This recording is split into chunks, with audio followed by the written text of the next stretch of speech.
कोठी हिमाचल प्रदेश के छोटे से सुरम्या गांव में कुल्लू की घाटियों की छांव में एक चमकती हुई छोटी सी लड़की रहती है, सोनल कटोच। 9वीं कक्षा की ये होनहार छात्रा अपने स्कूल में हर दिन अपनी मेहनत और लगन से अपनी दुनिया संवारती है। उसके घर की दीवारें उसके सपनों की गवाही देती है, जहां उसके पिता महेंद्र कटोच, एक समर्पित शिक्षक, उसकी पढ़ाई को बढ़ावा देते हैं। सोनल की पसंद सिर्फ किताबों तक ही सीमित नहीं है। उसका मन रचनात्मक और हाथ का काम करने में भी लगता है। ये प्रेरणा उसे उसकी दादी से मिलती है, जो आज के समय में भी हाथ से बेहद खूबसूरत कुल्वी पुले और चप्पल बनाती है।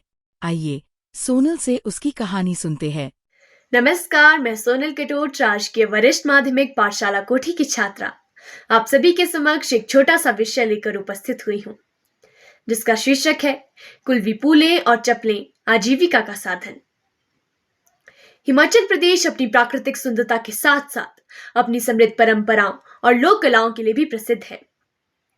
इन्हीं में से एक है कुल्वी पुलें और चप्पलें।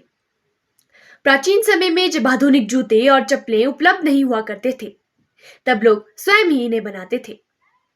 इन्हें बनाने के लिए भांग के पौधे का उपयोग होता था। इसके तनों को सुखाकर उसकी बाहरी परत निकाली जाती थी, जिसे स्थानीय भाषा में शेल कहा जाता है।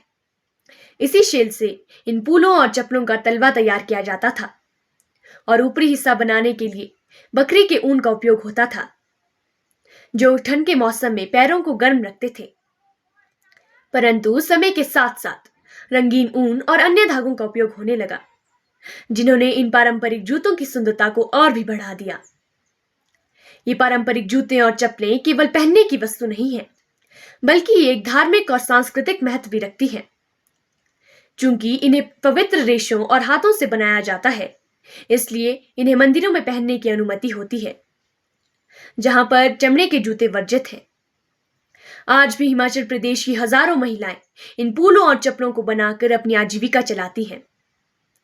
भांग की खेती पर प्रतिबंध लगने के बाद अब इसके स्थान पर पॉलिथीन का उपयोग तलवे बनाने के लिए किया जाता है।